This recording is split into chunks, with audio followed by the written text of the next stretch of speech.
Good evening, everybody. Welcome to Audit and Accounts Committee. I'll start by reading the fire evacuation procedures. Sorry, got a frog in my throat.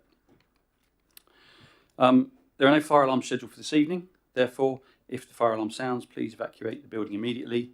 The fire exit is located at the side of the room. Exit through reception and meet in War Memorial Park. The meeting is being webcast live on the internet and will be available to view on YouTube after the meeting. Microphones, can I please remind members and officers that in order to be heard clearly within the room by those present, please speak directly into your microphone. The microphone stem can be moved so it's close to your mouth as possible. And mobile phones, please switch your phones to off or to silent. I'll start with item 1, which is apologies for absence and substitutions. We have 2 apologies this evening. We have apologies from Councillor Chatburn and apologies from Councillor Conquest. We have no substitutions. Moving to item 2, declarations of interest. Are there any declarations of interest? I'm not seeing any, so I'll move on to item 3. Are there any urgent matters? I'm not aware of any. I'm not seeing anyone raising any, so there are no urgent matters. Moving on to item 4, minutes of the meeting held on the 25th of November 2024. Does the committee agree that the minutes of the meeting held on 25th of November 2024 are an accurate record? I'm getting some nods. Is that agreed? Fantastic. If you give me a second, I will just ink the formal minutes.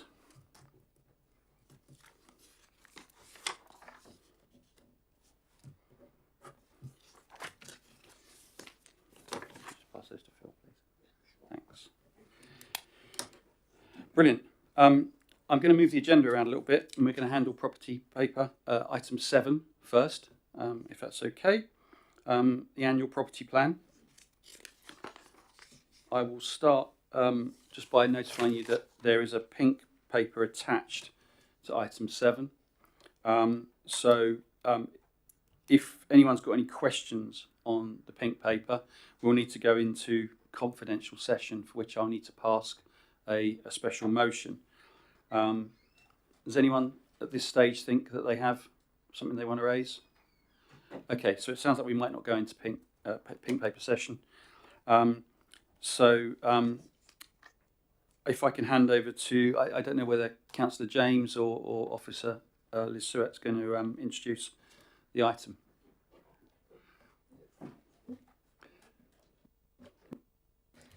Thank you, Chair. So this report is due to go to Cabinet tomorrow. It's the purpose of the report is to present the annual property plan for 25-26 that's contained within the Cabinet report at Appendix 1, which will, as I said, will be going to Cabinet tomorrow. This builds on the implementation of the Strategic Asset Management Plan and Property Investment Strategy 2023 to 2025-26.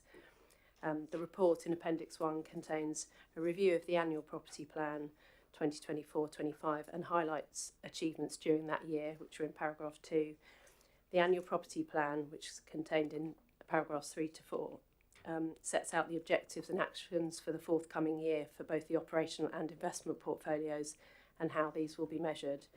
And there's also details of cross-service working and property services input into corporate projects. As we've sort of said, there's a confidential appendix which sets out the disposals and lease re-gear, the target list for 2025-26, but during the course of that year that can change depending on the movements in the market or if strategic objectives change during the year. Open for sort of any questions or comments. Thank you, Liz. I'll take questions. Councillor Tustain. Thank you, Chair. I'm reading through this. I've got a bit of concern about the malls and some of the empty buildings we've got, and I just wanted a little bit more clarity around the sort of strategy around that. And what's, how comfortable are we going to get them relet? I mean, the old Wilkinson's building, for example, still empty. The one down by the Ambles empty, I believe, and then we've got Smiths is now, the old Smiths building's now empty. So we're getting quite a lot of empty buildings there. It's obviously a little bit worrying. Yeah, there's an inevitability about retail. It churns. obviously Dover Smiths have gone not because of Basingstoke, but because their market's changed. Wilkinson's went not because of Basingstoke, but because as an organisation they went out of business. We are fairly close to a deal for the Wilkinson site. At the moment we're suffering no loss of rent because actually it's rented to New River Retail, but we're working with them to get another tenant in there. There's a slight discussion going on around some of the state of the building and who's responsible for repair, but we're getting very close to that one. Dover Smiths, obviously the minute we heard they were closing, we entered into negotiations with the post office and asked the question. They've had some challenges in finding an operator to take over and run a post office. It's not the business it used to be, but we are in negotiation for them. They could very well be staying in the Mouse, subject to how those negotiations go. Very close on that one. And also we've now, as of about 4 o'clock this afternoon, it seemed we did have a very interested party in taking over the Dover Smith site. So it's actually quite encouraging that we are moving very quickly. The Wilkinson one's taking a bit longer, say because there's a sort of an issue within the building that needs to be resolved, but we're actually moving quite quickly. And when you look at Festival Place and how quickly that's sort of filled up, I know that the upper floor is going to go, half of it's going in summer. It's actually a better picture than perhaps many of us expected 4 or 5 years ago, when we really thought COVID had moved us all online and killed the shopping centre, but there's life in it yet. So the good news is by the end of this year we do expect all those units to be filled. But also, I think the one nearest to the Anvil might still be empty. And what about the old Argos building that had a shop that now I believe is empty? Yeah, Oriental Soup. Yeah, we've just let the Argos unit, and it's in the middle of fit out at the moment to a Chinese supermarket operator. So we should be, if all these deals go through, we should be fully let.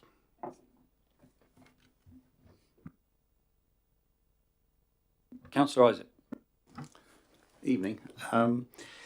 So previously we've had a property investment strategy which assumed that we would be making substantial disposals over a period of years. I see that we're now sort of talking for 24-25 at reducing our objectives from £10 million to £2 million. Can you give me some idea of what is happening with the property investment strategy? Is it because I'm not getting much of a feeling with strategy. I feel it's sort of things that are just parked. Well, the strategy remains in place. I think it's review next year, or was it this year? Next financial year, it's up for review anyway. The main reason for changing it is because every year we have that, and you'd have experienced it when you stand there with your capital budget and it shows you've got a massive underspend. And a lot of that was that recycled money, that £10 million that the assumption was we'd sell £10 million worth of property, reinvest that in another £10 million worth of property. High interest rates over a period of time has resulted in the property market going very quiet. It's not the best time in the market, hence the success we're having in terms of increasing our revenue and filling these empty units. So we've kind of scaled that down to 2 million. If you look at this year's disposal list, there's nothing significant on there that's, you know, I think £10 million worth of property, that's a fairly sizable property, and I don't think we have much in the portfolio now that is not performing well. There are a few sites and they're in that confidential list. Obviously there is the ability to adjust that during the year if things change. If there's an opportunity, then obviously we'll explore that, but at the moment we kind of think that 2 million figure reflects more likely the churn that we're likely to see in the last year of the strategy. The strategy review, I mean, I've read the strategy. I shall come to this committee probably to get ideas on how it can be improved, but actually it's not a bad strategy. It pretty much answers the question. So, but that's my understanding of where we are. It's just a quiet market.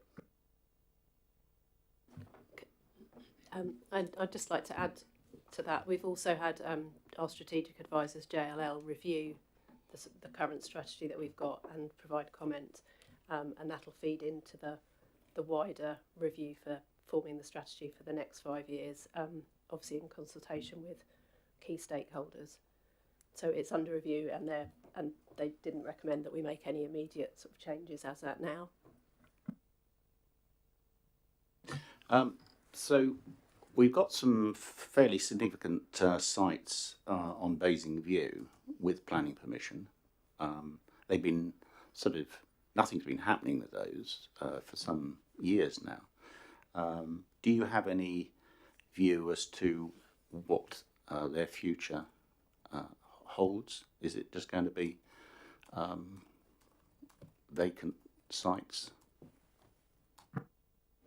No, there's a marketing strategy behind all those sites. Some of the sites you'll see in the capital programme later on the agenda tomorrow, the cabinet, some of them where they've been long term, it's how do we make use and get value out of those properties, and we know that parking's a big issue, so some of it is about changing some of them to car parks for the time being. That doesn't mean they won't be available for development, but that gives them a strong purpose for the immediate future. Obviously, Farnham House is something that we're working on various different avenues to resolve and look at the opportunity to exploit that site. It's quite a large site, and now we haven't got, at the end of this year, we won't have it's just got the complexity of dual ownership because the AA are no longer part of it. So we'll be able to look at the various options we've got in line for that site. But it is a case of marketing those sites. Unless you want anything to add, Martin. No, the office market, as you know, remains challenging for new build. There's work to do as well with the local plan to get a more flexible sort of use structure in parts of Basingstoke, but with the focus as well of retaining the existing employment and creating opportunities there. So lots of work being undertaken to soft market test as well to see what is possible. Martin, you mentioned Farnham House, which is obviously a substantial site, I think about 8 acres from memory.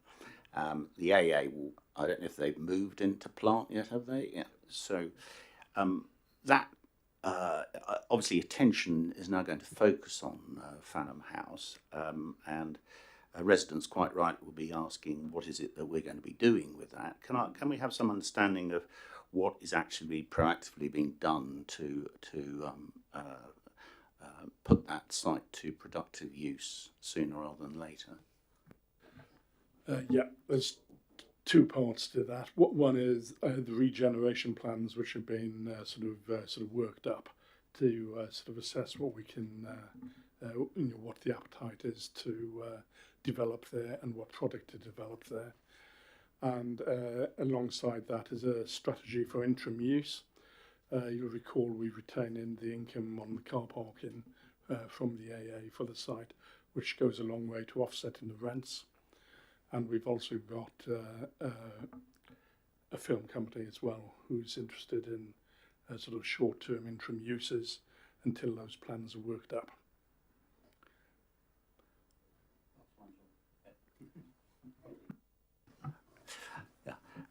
Well, I'll get 2 then. So, if I may. So, what would your expectation be, given your expertise in the property market, for the eventual redevelopment of Farnham House? You know, is it residential? Is it offices? So that's question 1. And question 2. Where are things currently in relation to the Anvil, which is obviously a big asset, an important asset of the council? Where are we in relation to agreeing a lease restructuring there and investing in the property so that it's in good repair, because it's obviously had repairing issues? I would just say before you answer, Martin, that this committee is being asked to note the property plan and provide any comments for consideration to Cabinet on the attached property plan. I don't mind digging into some of our properties and what plans are, but I just, let's remember what we're here for, and I would encourage you to be economic with your answers. Yeah, on the first question on Farnham House, I think it will be a mixed-use development with elements of employment and sort of residential, but those plans have got to be sort of worked through. Questions on whether the tower sort of remains or not as well need to sort of be undertaken. On the Anvil, the lease is in an agreed form, and we're waiting for that to be signed. And works on the roof areas due to commence next financial year. Thank you, Martin. Are there any final questions that relate to the property plan as contained in the appendix? John, if it's a question about the plan, that's fine. Well, it's referred to specifically. There's the EPC's energy performance certificates on our estate, and the minimum rating that the government's going to require for our directly let properties is going to be grade C from 2027 and then grade B from 2030. That seems to me to potentially involve a considerable amount of investment in the future. Is our expectation that that will largely be met by the tenants, or is that something that we're providing for as a council?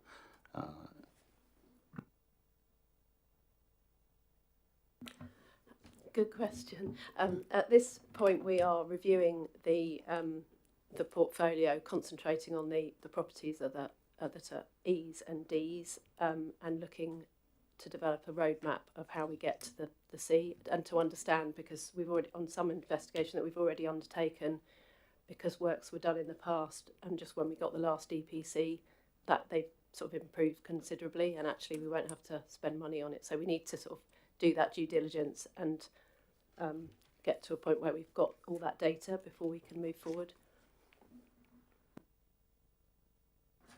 Thank you, Sue. I'm going to wrap it up there, John. Sorry, we have a very full agenda tonight, and I'm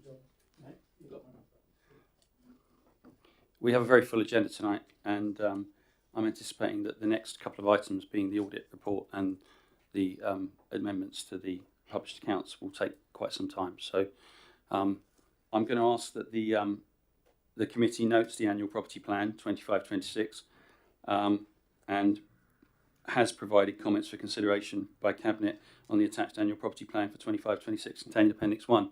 Although I didn't actually catch any comments, I don't think, other than questions about individual properties, really. Although there was the question about EPCs. Have you got what you need, Councillor James and property officers? Is that agreed? Thank you. We'll move on to item 5. Welcome to Andrew and Namisha again. Seems fairly regular at the moment as we crack through the years. Adam, do you have anything you want to say before Ernst & Young do? No? No. I'm going to ask the external auditors, EY, to introduce the report. Councillor Isaac, you have a question beforehand? I do, yes. I just wonder, as we're talking about the accounts for the council, whether it's something that the co-leader who's responsible for finance might like to join us in, because I thought that he looked as though he was about to leave the room, but we'd certainly welcome his. Oh, right, fine. Okay, I misjudged the body movements. I apologise. All right, don't worry. You're most welcome, Councillor James. Andrew. Thank you, Chair. So I will take the report as read, which and I'll refer to the supplementary just to give you an overview. There's a few areas in the exec summary that we'd just like to highlight. I guess I'd like to start by saying we're in a good place in relation to the 28th of February backstop, which is the one that the government legislation put in place for all 23-24 audit opinions. It is, of course, important to remember that government legislation resulted in us disclaiming the 22-23 accounts in December, and therefore we were never going to be in a position to issue an unqualified opinion on the 23-24 accounts, as discussed in previous committees and highlighted in the FRC's accessible guide, which I understand has been shared with you previously. And this is because of the pervasiveness of opening balances and comparative balance movements from the disclaimed year being significant or too significant to conclude that full assurance has been obtained in 23-24. Therefore, our overall opinion will be a disclaimed one as detailed in the supplementary paper provided last week. However, we have completed a significant amount of assurance work, and the audit process has been positive for the 23-24 year for all concerned. As mentioned, we cannot provide assurance in a number of areas which are outlined in the 2 pages in the supplementary paper, and these are because of the impact, as I said, of opening balances on transactions in the year, and or some of the slightly more nuanced elements in the way in which the accounts are constructed, such as property, plant and equipment or reserves. However, we have built a platform from which we can rebuild those audit assurances in line with FRC guidance that we and the other firms are following. More detailed guidance as to how this is achieved is expected to be provided in the near future, and we'll be able to reflect that in our audit plans for 24-25 when we bring those to committee. Key points for you as a committee to note on page 19.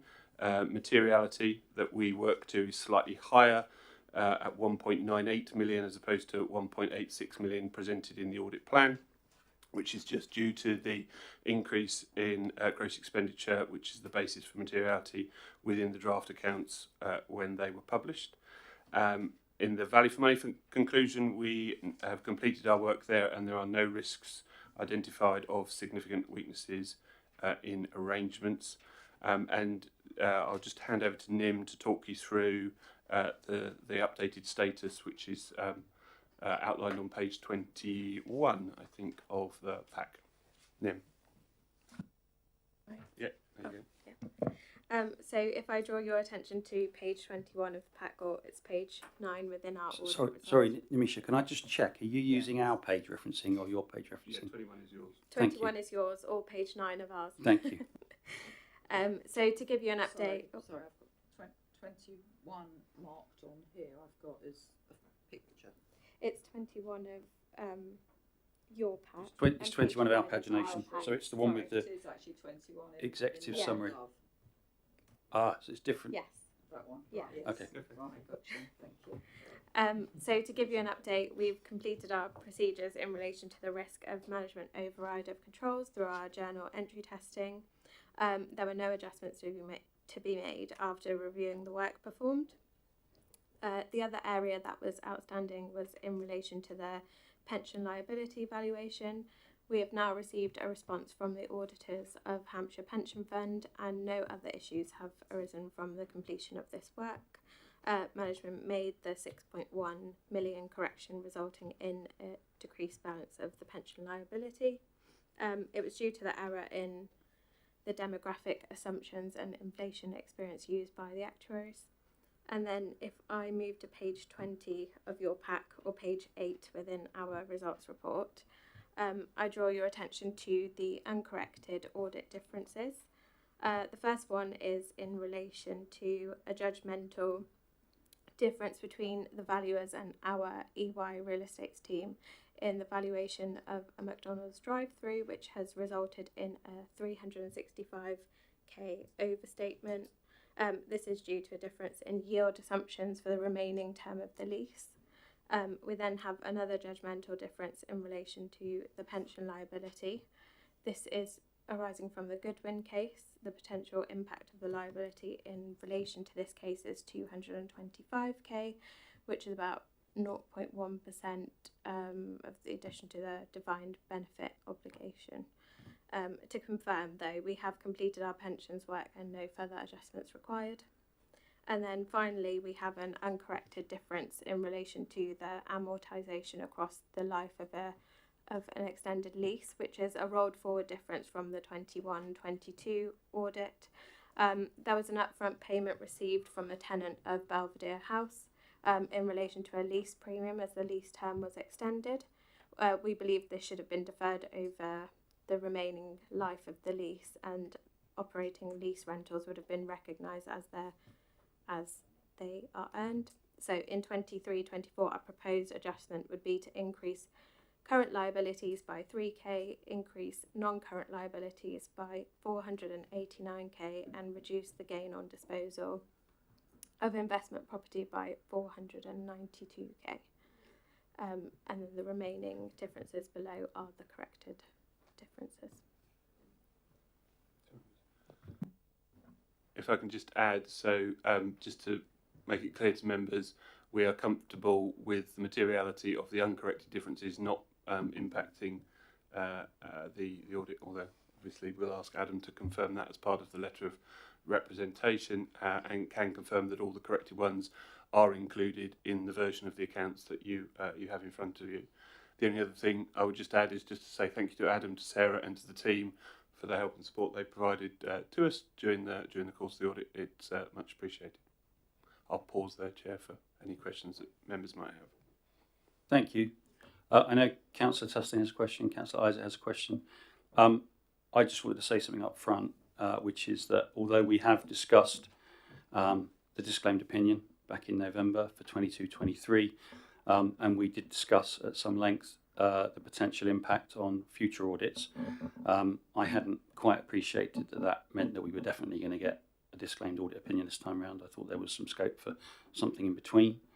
And there's a couple of things in your summary of assurances with regards to some of the oranges and the red markings there about some of the balances which I think are leading to this disclaimed audit opinion, and something in your opening audit report about the government having a minimum period of 3 years to rebuild assurance. So I guess what's at the root of my question is, if we can't get assurance over property, plant and equipment now, or we can't get assurance over reserves now, is that going to be any different next year, or are we potentially facing a disclaimed audit opinion next year as well? So you've sort of answered your own question to a certain degree, in that the FRC guidance that the government you've referred to there is essentially a 3-year unwinding of disclaims. Obviously, the specifics on PPE relate to the fact of, in essence, within the PPE balance, you have a population that over a 5-year period gets revalued. So what you find is that in any 1 year, you've got some assets that you have revalued, and we can test those, and you've got some assets that you haven't revalued because they were revalued in a previous year. So clearly, at the point at which those get revalued, we can look at those, and that can resolve it. Clearly, it depends on the cycle of the revaluations throughout the year. So it's not necessarily evenly split across all 5 years, and there will come a point where the ones that haven't been revalued, that weren't revalued in year, are not material to our overall opinion. Reserves is a very, very tricky one. I'm sure your independent member will be able to confirm this, and it's something where the guidance is not yet established as to how that gets resolved. But because of the split between usable and unusable. But what we're waiting for is the FRC to provide more guidance on that area, and as I said, we'll share that with committee at the point at which we put the plan in. All those other ones which are partially, we've said we've got partially. It's the Okay, thank you, Andrew. I hadn't appreciated that the property, plant and equipment was revalued every 5 years. I thought that we were just going to have a running saw there, if you like. And I hadn't appreciated that we're waiting additional guidance from the FRC on reserves. It remains a difficult situation, certainly less than ideal. I'll take questions in the order I spotted them. So, Councillor Tustin. Thank you, Chair. I'm going on the principle there's no such thing as a stupid question, and being somebody not of in-depth accounting knowledge and understanding this, I just wanted some sort of reassurance, because obviously of our duty here to make sure that we understand everything, that these picked up differences and things actually in the grand scheme of things aren't very high risk. They're not great amounts, and just a sort of a little bit of understanding. Obviously I can understand the overstatement of a valuation because it's more of a paper exercise. That makes sense to me. But some of the other things, just a little bit of sort of simple explanations to clarify. Thank you. Thank you, Councillor Tustain. Who's going? You going to pick those up, Andrew? Well, I was going to say probably in combination. So you've got the valuations, and there are several within that valuations. There are several different movements that arose for different reasons.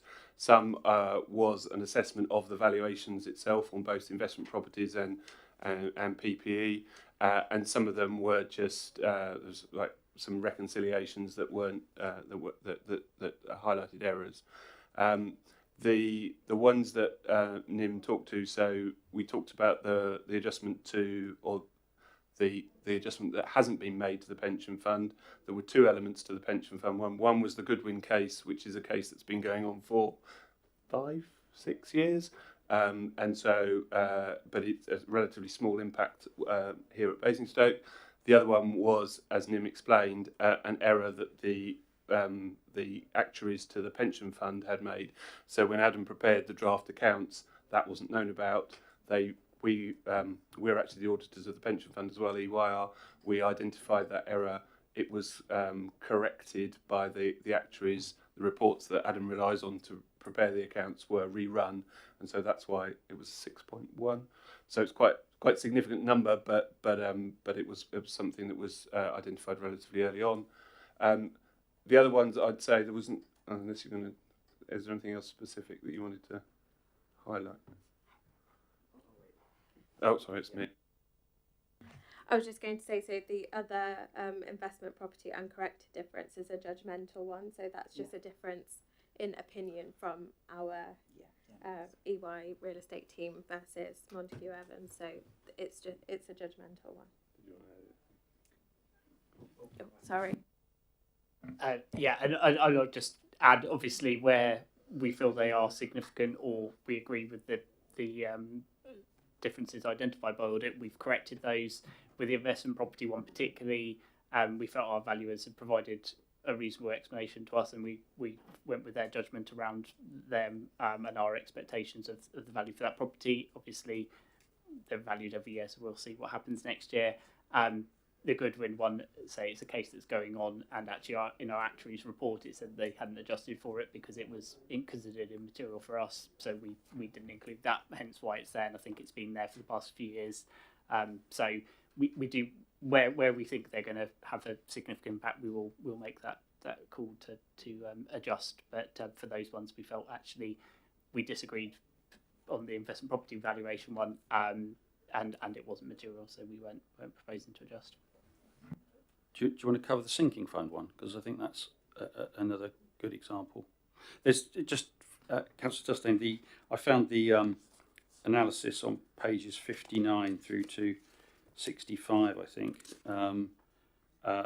which, I mean, they're about a page long each, but they go through each adjustment and the impact on each statement. And I think, we talk about accounting adjustments a lot in this committee. Almost all of these don't have a cash impact, which is how most normal humans like to think. And many of them are balance sheet recategorisation. Right, smile from Andrew there. So I thought those were very good. But if one of you can talk us through the sinking fund one, that would be most helpful. Yeah, again, of the sinking fund, as set out in the paper, the background to it, this was historic treatment that just got picked up as part of the sample this year, and there's an element of a contribution to a sinking fund that's made to do repairs on some of our investment properties that had been held, I think, as a liability or an asset on the balance sheet, but actually wasn't repayable, so it should have been just recognised and held as a reserve, which is the appropriate treatment. So when we've had that brought to our attention by audit, we've obviously looked at that and agreed the treatment. So that's that adjustment there. It's relatively small, but it was the appropriate treatment to do to correct for that. Councillor Isaac, your question was next. Right. So back in November, we met, and I think we were very concerned that the accounts had been disclaimed for, I think, largely because EY didn't have the resources to complete the 22-23 accounts. So we found ourselves in a very serious situation as a council of having our accounts disclaimed. I didn't think we were going to be faced with this problem again for the 23-24 accounts. It is a serious matter. We've got auditors who are not able to obtain sufficient appropriate audit evidence to provide a basis for an audit opinion on these financial statements. And what's sort of more troubling, I think, from last time is that this time the work that has been done, not completed by EY, suggests that there are quite serious errors that have been discovered in the work that's been done by the team here. For instance, we've talked about a few of them, but there's a 5.83 understatement of Many Downs South, and an £11.25 million overstatement of Many Down North in terms of valuations.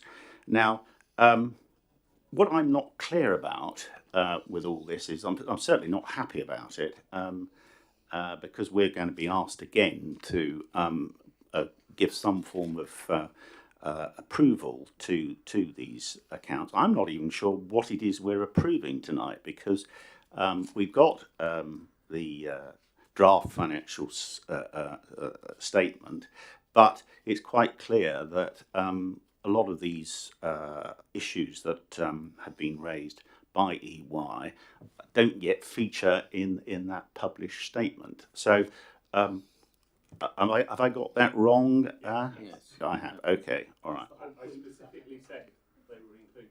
Okay, so they're not. Is that what we've got though in front of us? Okay, all right. Okay. Yeah, so paper 5 covers the Yeah. adjusted and unadjusted audit items. All right. And then paper 6, Well, that's with the bits in yellow, are the adjustments that the team have put through or have been asked to put through. But that is not completed work yet, is it? When is it we're going to get to a situation where EY can actually say we've done a thorough full audit and that we're happy with the this, and therefore we won't go into 24-25 with the same problem?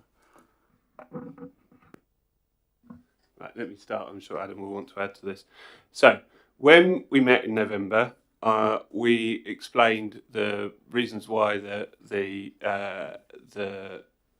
22-23 accounts were being disclaimed.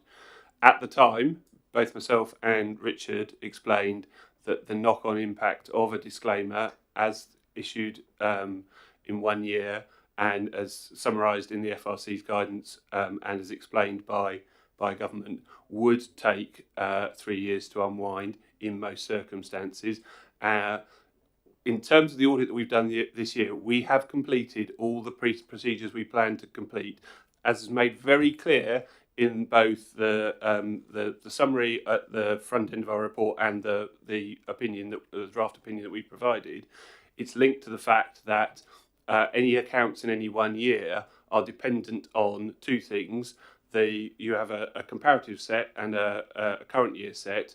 The comparatives were not audited, and the opening balances that were represented then flow through the accounts during the current year. Now, the only way, as I think Richard explained at the time, to reach a point where you can say you have fully audited the year-end position for the second year, in my example, is to re-audit the first year. Right, we'd all agreed that the reason that the backstop was put in place was so we didn't go back and start re-auditing old years. We moved to the current year and we did what we were able to do, which was a full audit on 23-24. However, in line with the way that the audit opinions work, is you must disclaim your opinion. But what we have done is also provide you an analysis of where we have attained full assurance and where the areas, as I explained to the chairman his question, the areas where we've not been able to because of the movements relating to the opening balances. So to say that we have not done an audit is completely incorrect. We have completed the audit that we plan to complete. We have highlighted to you the areas that we have identified. I hope you're appreciative of that. I'll let Adam talk to his response in terms of what that says about the preparation of the accounts. But I absolutely refute the fact that we have not done a proper job here. We absolutely have. And the reason for the opinion being as it is because that is the way that auditing standards and reporting of audit reports and audit opinions works in a context, or this context, in relation to a disclaimer in the previous year. I stand to be picked up on anything I've said there. Thank you, Andrew. I think you know the outcome of a disclaimed opinion is the same as last year, yet the process by which we've got there is remarkably different. Absolutely. And you know that summary of assurances that you provided, I was actually surprised by how much was green on there. I think Councillor Isaac's already raised the number of adjustments here, and I think when I read it, it gave me some reassurance that it's a new team, and the depth of work done to highlight those differences indicates to me that I guess the depth of the job that's been done. So that's my view. I appreciate other people have got different views. Adam was going to reply with something, and I've got Richard Harbord next, then I've got Councillor Isaac, then I've got Councillor Bound. Yeah, I was always going to say, Councillor Isaac, is that item 6 sets out, and all the yellow items in there are the adjustments made. There are some changes in there. They are a complex, long set of documents. There's lots of transactions. It's been a very detailed and thorough audit by EY this year, which has thrown up some things. Yes, the valuation of Manydown was complex. There were several items in there. One of them was an error by my team where it was a calculation error. They put in our half share and they divided by half again. It happened. We picked it up and highlighted it before the audit, but we had published them by that point. Some of the others were around valuation and, again, differences of opinion and views, and when they've been challenged, as is quite rightly by EY as part of the audit process, we have looked at that and again kind of revisited our decisions made on those. But yeah, they're very complex, but we have tried our best to set out as clearly as possible in item 6 all the changes that have gone through to show you what will be published before the end of this month, in line with the backstop deadline. Thank you, Adam. Richard Harbord. Well, just to say, I suppose you can look at this a slightly different way, really. The fact that 22-23 was disclaimed means the closing balances in 22-23 were disclaimed, and therefore there can't be good audited opening balances for 23-24. And so we are all in this situation, really, where our accounts for 23-24 are disclaimed because largely of the opening balances. In some cases, there are a number of other issues which there aren't here at all. And so it's not, I think, none of us are satisfied, none of us are happy with this. It's all most regrettable. The last few years have been a complete disaster, really, but we are where we are, and it will take 3 years to climb out of this and get back to an ordinary cycle of accounts. Just also say that the valuation judgments are always, in every audit, in every local authority, there are a number of these because the auditors obviously make a judgment on a basis. The auditors tend to make a different judgment, and there has to be either a discussion, or else if they're not significant, then you just accept that they're different. And so I think there's nothing unusual there at all. And I can see from the executive summary that there has been a thorough audit, and the matters raised are all relatively minor, although significantly important in terms of getting the accounts right, but they're nevertheless not of great importance to the financial standing of the authority, which is the real criteria I think that you need to look at. So I think, we just have to carry on, hope that Thank you, Richard. Councillor Isaac. Yeah, I think in response, we're here as a scrutiny committee, and we're not accounting experts. We're not part of the scrutiny function. Well, okay. Sorry, it's Right, just a all right. Well, constitutional okay, point. but we are here to consider the draft accounts and to give them our approval. We're here to ensure that proper governance has taken place, Yeah, fine. to which the accounts form a part of that governance structure, Yeah. of which audit forms part of that structure too. Okay. So I think it's an important point because we're not actually expected to crawl through the accounts and decide whether or not the numbers on each individual balance are correct. That's other people's jobs, and they're sat over there.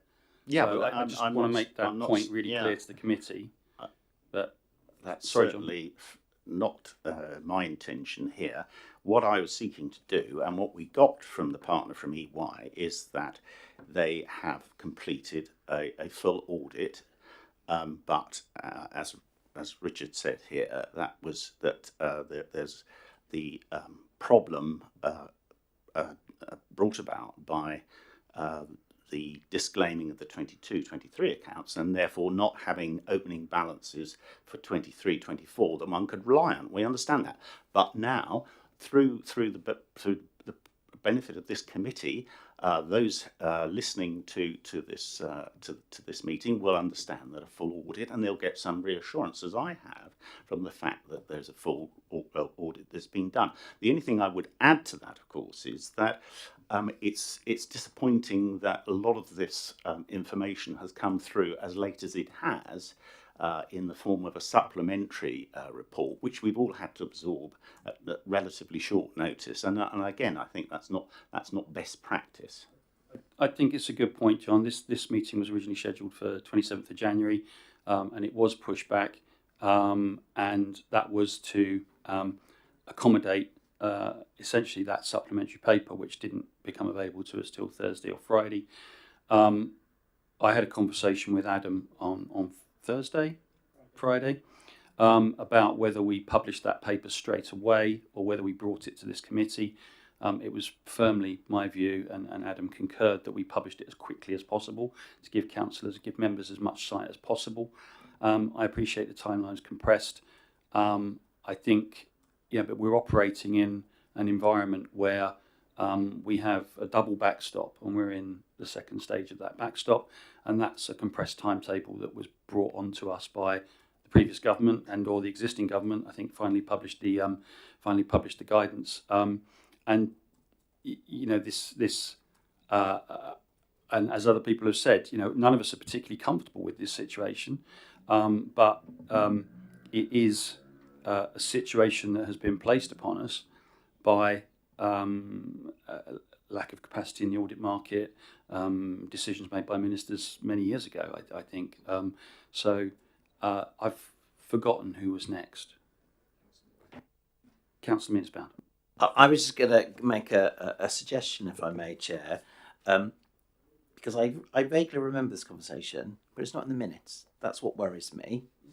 It doesn't say the consequence of disclaimed accounts for 22-23 will be so many years of continued disclaimed accounts. My recommendation was to ensure that that's minuted in this meeting, so that we have that as one of the bullet points, because it's Simon, not in there at all. And otherwise, we should be able to point to it. We definitely discussed last time, and probably the time before, opening balances. We definitely discussed the challenges around that, and I think that it was deferred for further work. And I think, to be sat in Andrew's chair and on Amisha's chair, they don't have a crystal ball. And so I don't think it's possible to categorically say we're going to have a disclaimed audit. But when we started this item, I said, are we looking at a disclaimed audit for next year? And I didn't actually expect as straight an answer as I got, because you don't have a crystal ball. But it's quite possible. But I think it needs to go in the minutes. I think you're absolutely right. Councillor Tustain. Again, just a point of understanding. So obviously we've got disclaimed accounts because we've got disclaimed opening balances, and so then you're obviously carrying forward to the next time. So what is the process that actually ties it up for us? Simple terms. I think Andrew covered that a bit. Do you want to have another go? Because I think we'd like to hear it again. And sure. I suppose what I want to get minuted, which I think would be really useful if you could answer, Andrew. You said it takes 3 years. What I'm looking at is I don't know whether 22-23 is the first year or year 0. Do you see what I mean? It says actually that helps put it all into practice. Say actually, is that does mean it's potentially 4 years, and that makes it easier for us to understand what we're minting. That's a good question, Simon. Thank you. So let me refer to the FRC guidance, which gives an example. So to your question in terms of disclaimers, 22-23 would be year one. 23-24 would be disclaimed as well for the reasons that we've already discussed. 24-25 then. So the would be a disclaimer, and I'll read for purposes of clarity. So the auditor does not have assurance over brought forward balances that were deprioritised on the 23-24 audit. By that it means there are some areas where we weren't able to get the full assurance. So to Councillor's question, there are some things that then carry forwards. What you might then have, and this is where the future guidance then may make a difference, the expectation is 25-26 might be not disclaimed but on an except for basis. So there may be specific accounts where you still haven't got complete assurance, and on this timetable then 26-27 is then completely unmodified. There's two things to say. One, as Richard's already mentioned, there are some audits where the disclaimer 22-23 is not just the opening balances that's impacting the opinion in 23-24. So obviously we have some audits where we haven't been able to get the level of assurance that the chair has pointed out that we were able to summarise on some of the top half of the balance sheet, for want of a better description.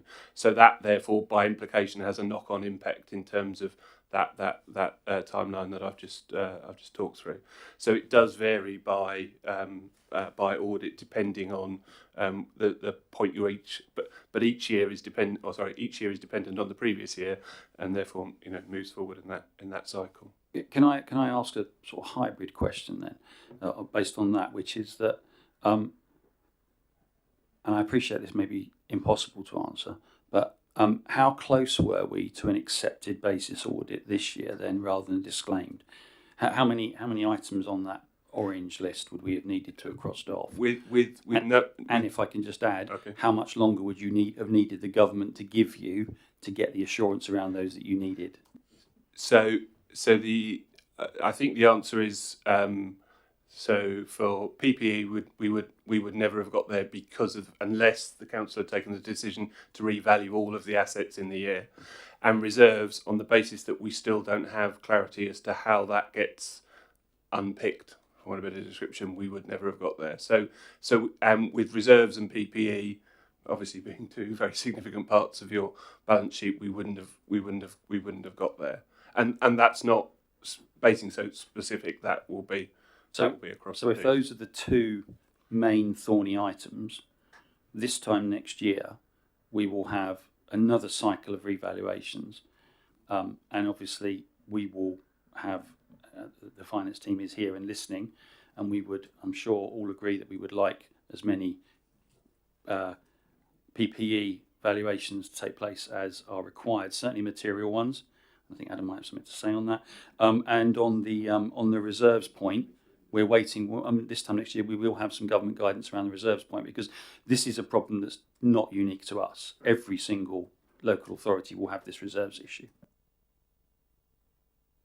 So on the PP, I think about 57% of our PP balance is revalued every year anyway, so they've already been revalued. It's the ones from 22-23 that will be the challenge, because we do it on a 3-year cycle, not a 5-year cycle actually. So they wouldn't be due next year; it'd be the year after. So we'd have to accelerate, but it depends also what proportion was in that, and we could have a look and see that. That's something to consider, I guess. Whether actually that's going to help, but we will still have the issue with the reserves unless there's an issue there. So it may not be effective to do that anyway. Sorry, Andrew. Just one more thing on PPE. The other thing you have to bear in mind is there's certain notes, and PPE is one of them, where your disclosure note includes 3 years. So on PPE note, you have a beginning of the prior year, opening balance, closing balance. So there are some nuances even within that. Okay. So more information but no straight answer, which is fair enough, I think, in the circumstances. Councillor Bound, do you have any other follow-up questions? I just want to make sure that we can make sure we can find a form of words that captures the first, second, third year and the fourth year being different, and probably clear 26, 27, with the proviso that it depends, which we get that. My suggestion would be, if Phil wants to share what he's captured, I'm happy to read through that before the minutes are published. Please. And I think it's very recent memory, because it was quite recent, but when we went through this disclaimed audit process last time, Councillor Isaac, you raised a question at full council, which highlighted it, and we had discussed beforehand, and I think if you hadn't raised that, I was going to raise it as minutes, chair minutes. So we should decide we should raise it again, and we should decide in what context or capacity we're going to raise it at full council again, because I think the fact that we have a disclaimed audit again, we need to let full council know, let all members know, because they don't all read the minutes or watch these meetings, unfortunately. Councillor Isaac. Yeah, I think that's a good point, Chairman, and I think that with due respect to your position as Chairman, I'd be very happy if you were the person who raised it at full council rather than me doing it again. That's fine, thank you, John. It seems like we've reached a natural point. There's another question. Councillor Isaac. Sorry. One thing that I did raise in full council was EY's fees, and I'm not clear from the report what is actually being paid to EY, because it seems to be that £154,000 is being paid in 23-24, which relates to work done on 22-23 accounts and a scale fee for 23-24. So I'm grateful for some clarification as to where we are in terms of payment for 22-23 and 23-24. Just to remind members and remind committee, fees are scale set by the PSAA, which is Public Sector Audit Appointments Committee. They, for lack of a better phrase, group buy or group negotiate large blocks of fees for many local authorities across the country. And just to add to Councillor Isaac's question, which is a good one, there is still a question mark over fees for the 2022-23 disclaimed audit as well, whereby those fees were paid in stage payments in advance, and then we had a lot of audit work fall away, and PSAA is still sucking its thumb over that one. And then we have the 23-24 audit fee, which is the 152 in the paper that you've noted there, which does have some riders about extra work. So I'll hand over to Andrew. I think you've sort of stolen my thunder, Chair. I'm so sorry. I didn't realise I was that good at it. I thought I'd get something wrong. So you're absolutely right. So the prior year, the column on the right, note 1. So PSA are still considering how they're going to set fees for disclaimed audits. Essentially they've asked for I believe they will come out in 2 parts. So if you remember that the audit was disclaimed, but we did complete the value for money work, so they'll have an assessment on the work that was done in relation to value for money, and an assessment and a determination on the fees in relation to the disclaimed audit itself. So as the Chair has said, the 156 is the scale fee that was set by PSAA back in would have been November 22, wouldn't it? At the time when they set the fee, they say what scope of work it includes and what scope of work it doesn't include. So what we've listed in note 2 is the areas that they've said it aren't covered by the scale fee. Once we've concluded the audit, we'll have a conversation with Adam in terms of where we think we've ended up with those again, same process. We have to share that with PSAA, and they will determine what they think any out of scope work, the value of any out of scope work is. That's the way the process works. Councillor Isaac, you have a follow-up? Yeah, all I would say in response to that is that, again, we're paying for something that hasn't been completed for whatever reason, and therefore I do hope that that is taken fully into account by the PSAA, and also in terms of our ability to make decisions here as a council in terms of what we're paying, what fees we're paying for professional services. I think, Adam, if we can make sure that when we talk to PSAA, we point out that if they agreed to scope of fees, it would have included an audit of reserves. If that wasn't possible, then we just need to make sure we draw that to PSA's attention and make sure that they reflect that in any fee adjustment. Because I want to say thank you, actually, Andrew, for listing out all the extra bits that are there, because I don't think we've had as much detail before about that. We've just had a sort of open ticket. So thank you for that. Yeah, only point I will make in that Councillor Isaac is EY have done a full audit this year. They have followed a completed audit. Yes, the opinion is not an unqualified opinion, unfortunately, for the reasons that have been set out, but they have undertaken all the work that would be expected. PSAA obviously arbitrate on our behalf to try and make sure that we don't overpay for audit fees, and obviously there's something to discuss in terms of 22-23, which we will obviously make representations at the appropriate juncture. Likewise, with additional scope of work, we will have a conversation at some point. EY will, as has been the case before, will submit where the additional work has been above and beyond that, and the PSA will challenge that appropriately, and we'll also ask our views on that too. So we'll make sure that we feed back into that process. But as the chair's set out, the process is a collective negotiation in terms of fees and the structure, rather than appointing individual auditors as was set out in the legislation. And I think majority do follow that. But the fees are there, and EY have done their work this year. It might not be the outcome we wanted, but they have done the work. Yeah. And it's yeah, I think you make a point, Adam. We got an opinion. It's just that we don't necessarily like the opinion. Richard Harvard.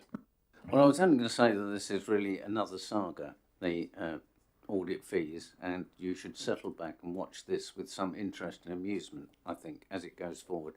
Some authorities, of course, have had disclaimed audits for 2021, 21, 22, 22, 23, 23, 24, are claiming that the auditors have done absolutely nothing in that time at all. And those cases have been made to the PSAA. It's not entirely clear to me how the PSAA are going to make a judgment about all these things. They're not really a sort of body that was set up to do this sort of thing, I have to say. They were there to appoint auditors. They don't have a great sort of an executive arm to swing into action to do these sort of things. And there is going to be a huge amount of acrimony, generally, between local authorities over the outcome of all this, really. And local authorities are taking entrenched positions. Not, of course, EY are exemplary, but other auditors have not been exemplary. And the local authorities are saying that they'll have to be sued before they pay a penny for the audit fees from 2021 to 23, 24, 22, 23, because they just believe nothing happened. We shall see what happens, and we shall see how the PSA actually copes with this. Thank you, Richard. You bring an interesting and different perspective, as always, which is valued. And I know that when your appointment comes around for renewal, we should be supportive and hopeful that you would choose to renew with us. Thank you.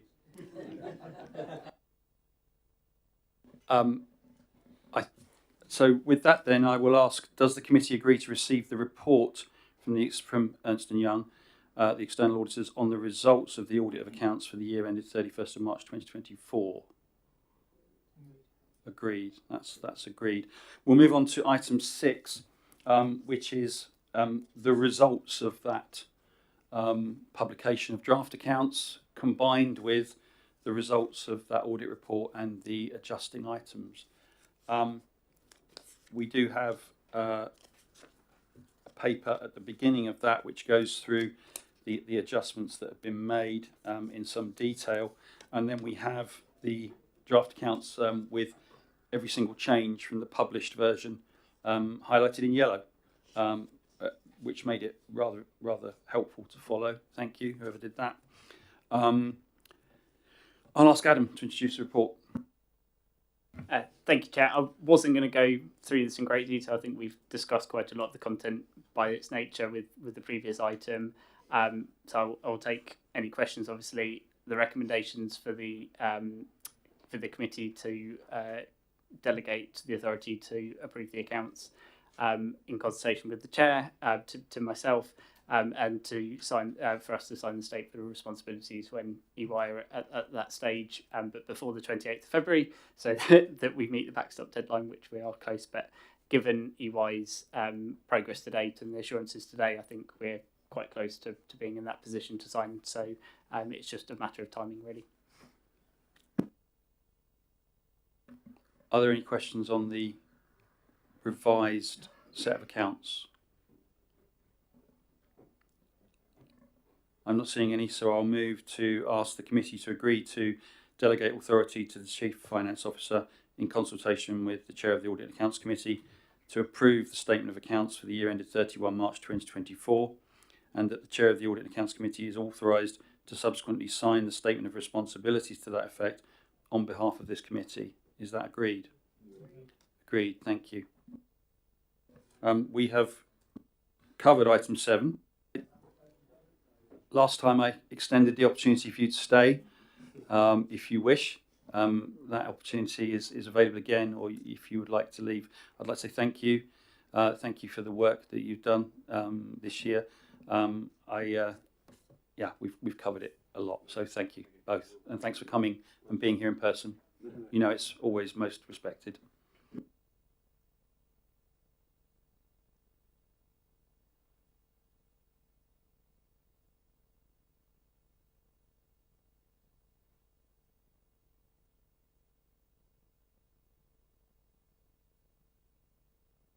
So we'll move to item 8, which is the capital investment strategy for 2025-26.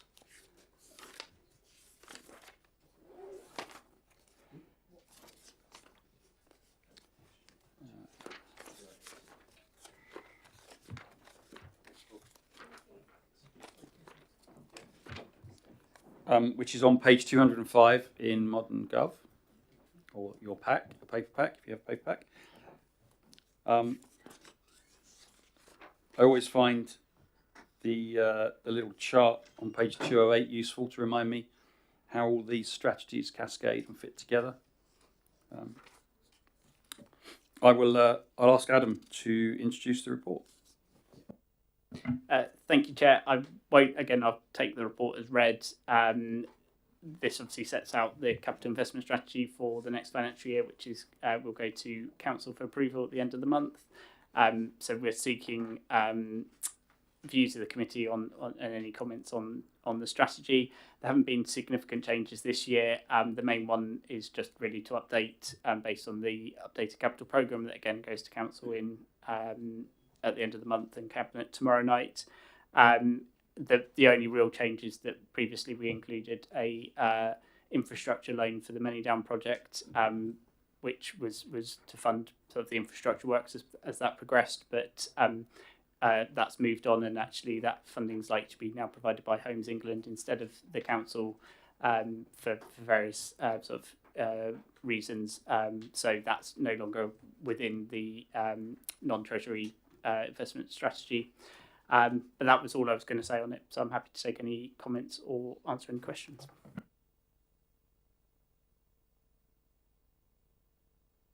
Councillor Isaac. Thank you, Adam. I wanted to ask you about internal borrowing, which has sort of come up and feels new to me. is in the report. It says internal borrowing use requirements require sums to be set aside from the revenue budget due to the minimum revenue provisions policy statement. Could you enlighten us a bit on what the implications are of MRP in terms of how we're not borrowing externally? Well, that's not the intention, but we are going to be borrowing internally. But it now has some sort of revenue implications, and I'd be interested to know what that means. Yeah, I'm more than happy to try and explain that. With the minimum revenue provision, we're setting aside, as it suggests, revenue to repay borrowing. This it would be internal sources where we've utilised treasury management that it was not derived from capital receipts to fund capital projects, rather than obviously go out externally.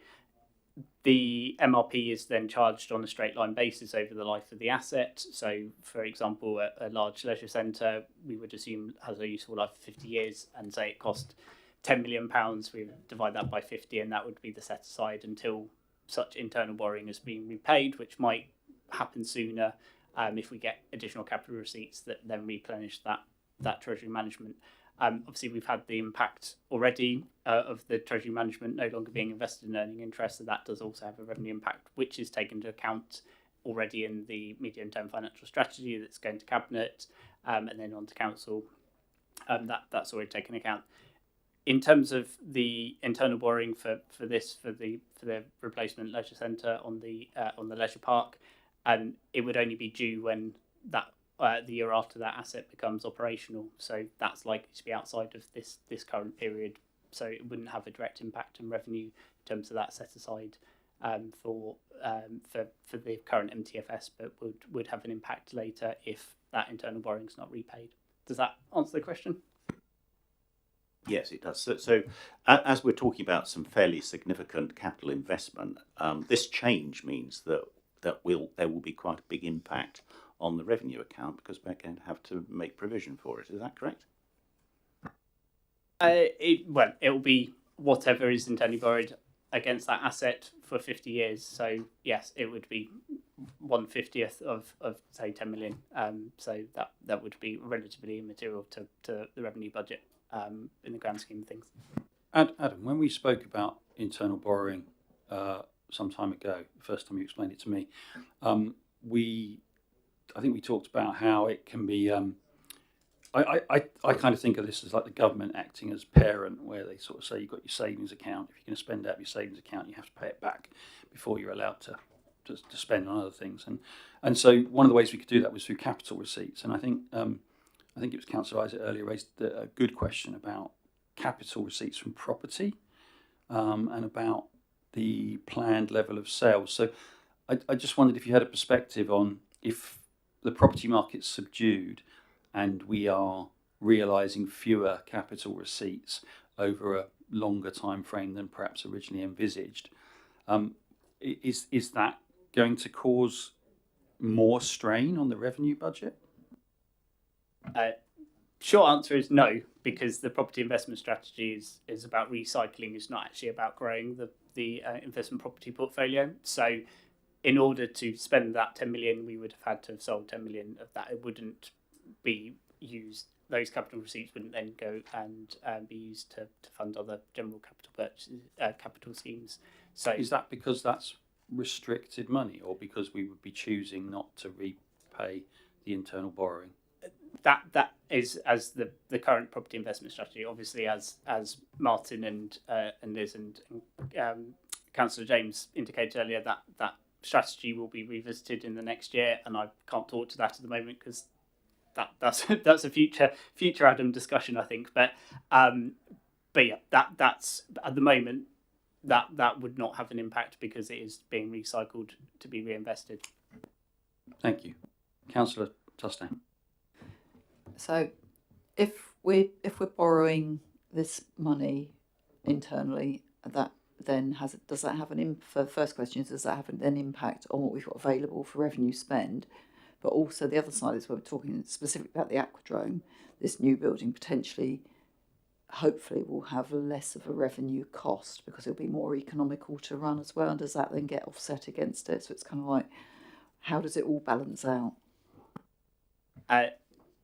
It has a revenue impact in the sense that if we had 10 million invested in treasury management earning 5% a year, we would obviously be generating 5% income on that sum.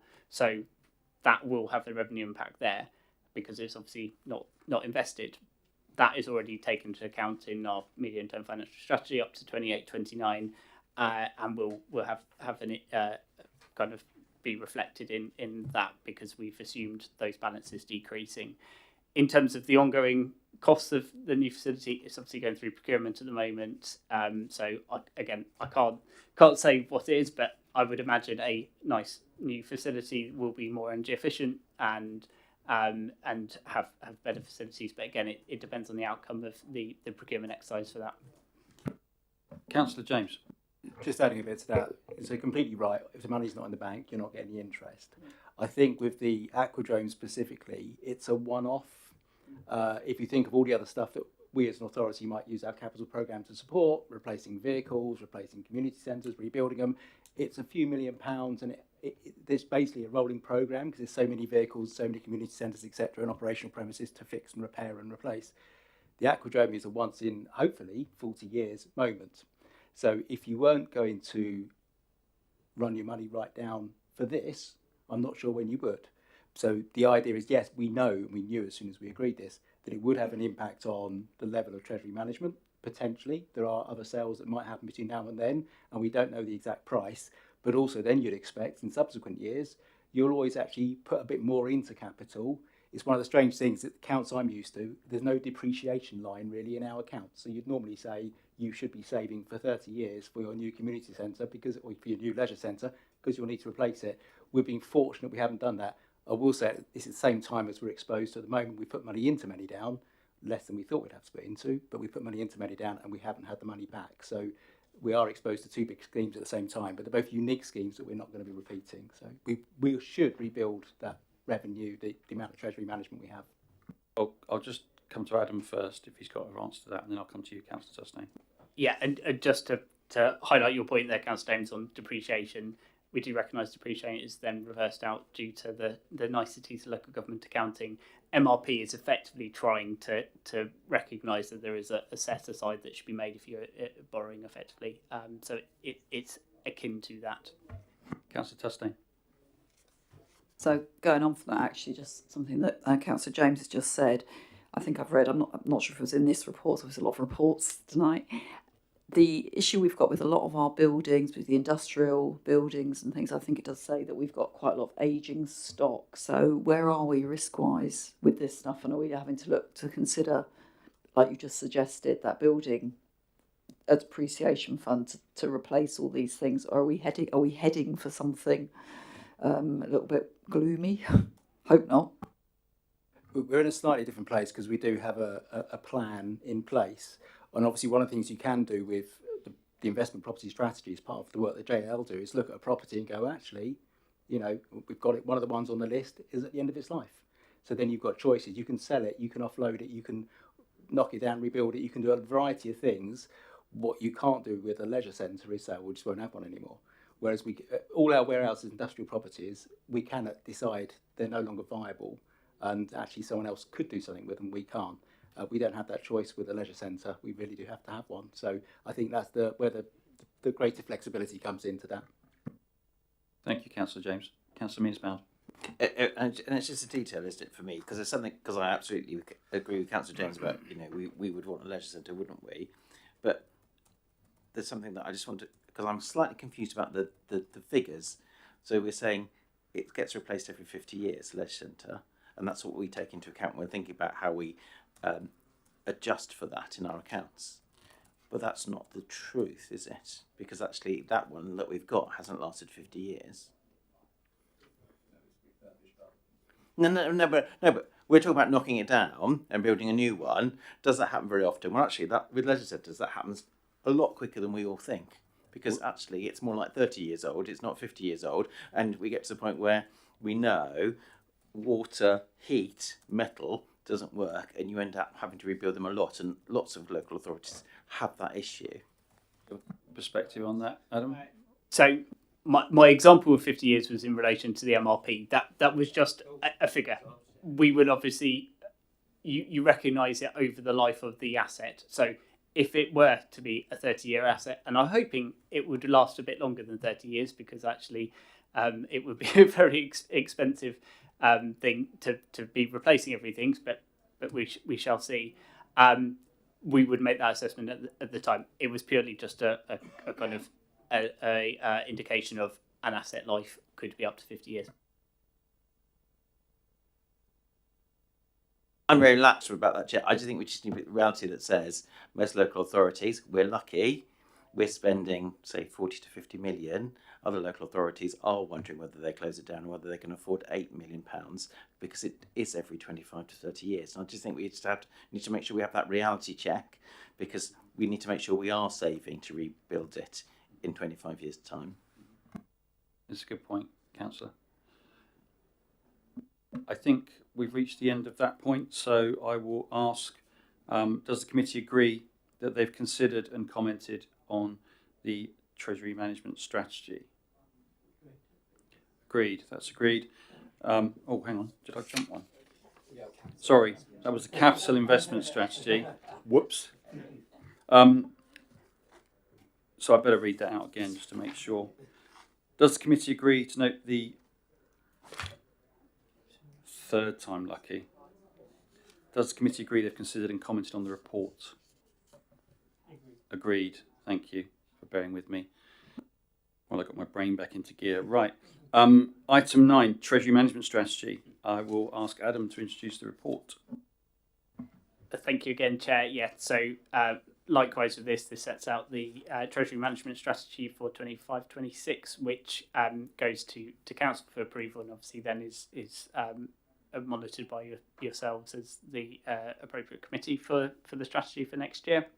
A couple of points just to note: we made a few changes. Predominantly, the strategy hasn't changed significantly, but we've removed some types of investments where we've just made the decision that where we are, given previous discussion on kind of capital investments, we're not looking as longer term in terms of our treasury management at the moment. So some of these funds are no longer appropriate to have in our strategy, but we would revisit in future if that changes. We are proposing to increase the counterparty limit for local authority loans from 5 million to 10 million. So that's the maximum we can invest with one local authority, and increase the overall limit slightly from 30 to 40, which again just reflects where we are, and that's following some of the advice from our treasury management advisors. And as you'll see when the Q3 report comes next month at next meeting, we've got some investments there which are actually achieving quite good returns at the moment. So that's where we feel is appropriate at this stage. We obviously recognise there's some potential reputation risks given some of the financial situation of local authorities, but we do undertake due diligence before we will loan to some, and have actually turned some down where we didn't feel it was appropriate. And we've also adjusted some of the bond limits, again, just to reflect the disposal of bonds that has happened over the last few months. Again, we don't expect to increase those, so we've reduced those to more appropriate limits. That was all I was going to say, but obviously more than happy to take any questions. And again, this is for your comments before it goes to Council. Councillor Isaac. Oh, I'm sorry, I was only looking that way. Councillor Tustain. Thank you, John. Thank you. I'm going to raise the question about the local government reorganisation, because obviously some of these investments are quite long term, and I just wondered what's been looked at and considered already, because obviously we're going to have to look at forward planning on this one, and if we end up tying up assets in that and then things have to be moved to different bodies with new names, what the potential impact will be on those investments. I think it's a good question, Jackie. I'm amazed it hasn't come up earlier, actually. The LGR elephant in the room. Adam. As can be expected, I can't crystal ball gaze, but there obviously has been processes where organisations have come together and the assets and liabilities of organisations will merge. So that will novate across to any new organisation. They won't just suddenly end. And then that will obviously be part of the treasury management strategy of that organisation going forward. For now, my main concern is the financial stability of this current organisation, particularly for the next financial year, and making sure that we kind of comply with the strategy set out here. So that is predominantly my focus. It is 1 year. We have divested from some of our long-term bond holdings, as the committee are well aware, for various reasons because of capital programme. So we don't actually hold lots of very long-term investments. There are a few still, and obviously as things progress, we'll consider that within the realms of the strategy. Does that hopefully answer your question as best as I can? I think we're naturally quite well placed, partly by luck, partly by judgment, I think, and or circumstances. So,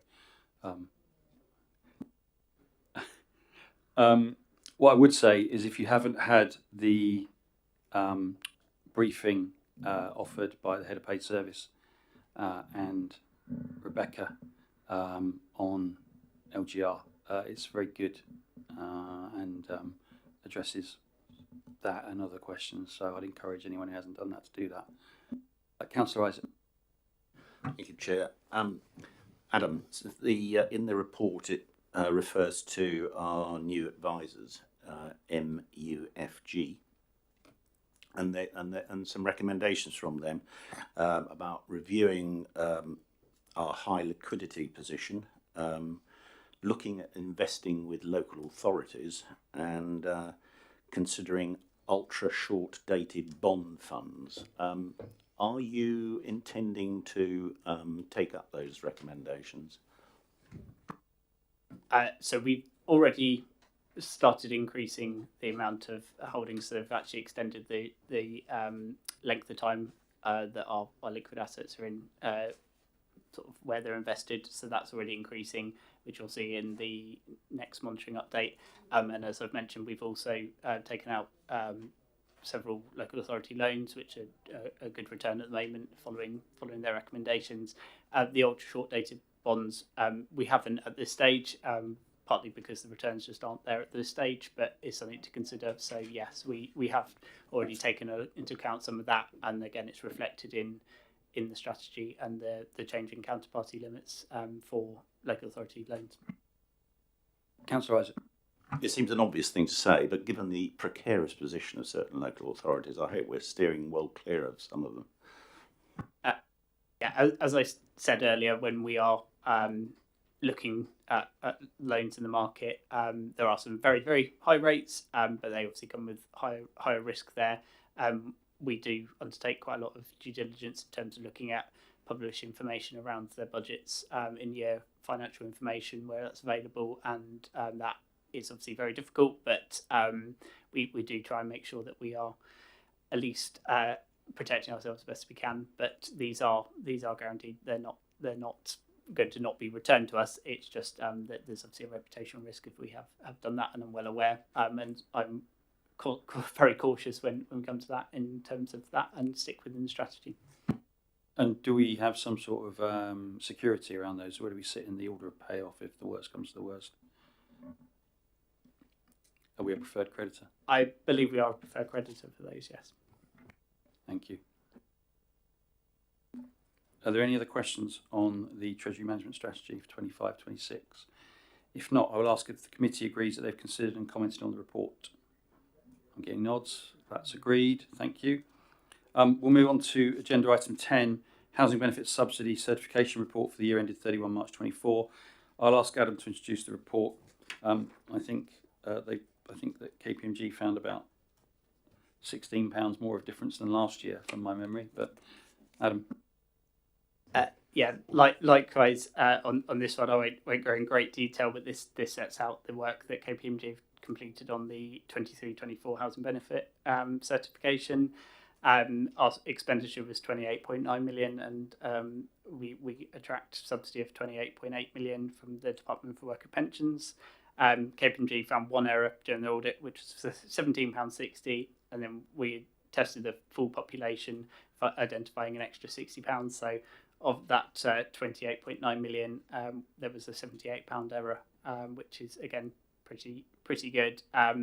And the work has been concluded, and DWP have last week sent the conclusion letter to us as well, so they're satisfied with the outcome. Are there any questions on KPMG's report or on the way this rent rebate works? I just think it's congratulations to the team, actually. That's a remarkably small percentage that will probably come up with a load of E's and dots on my calculator. Well done. Thank you.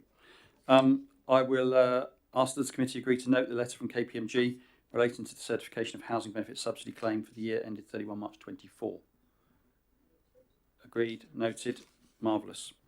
That leaves us to look at item 11, which is the Audit and Accounts Work Programme. I would just say well done to everybody for getting through those papers and stuff with short notice as well. Some of these packs are thicker than others, but this one was particularly word heavy, particularly some quite challenging subject matter to get your head around. So I always remember Councillor Phillimore, when he's on this committee, used to ask us to shrink the packs down and make them more accessible. But I do think well done to everybody for that. I think, looking at the March meeting, it's busy, but it's almost back to business as usual. We have a Treasury Management Report, with which we're regularly familiar. We have the Internal Audit Plan. We have the Internal Audit Progress Report to consider. And we have a ICO data breach report to consider. I guess the big one-off item, which only comes forward, I think, once a year, is the review of the Corporate Risk Register, which is always a fairly good and rich discussion. So I wasn't planning to add anything to that. So is there anything missing off that, Adam, or do you think that's okay? Great. It just leaves the action list at the back, which is just our housekeeping to make sure that we don't drop anything. I've got next to the first item, item 1, which relates to minute 4024, that there was an action on Adam to explain in plain English the audit position for 22-23.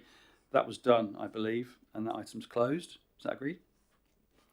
And then there was items 2 and 3, which relate to the internal audit and the fraud updating the protecting the public purse paper.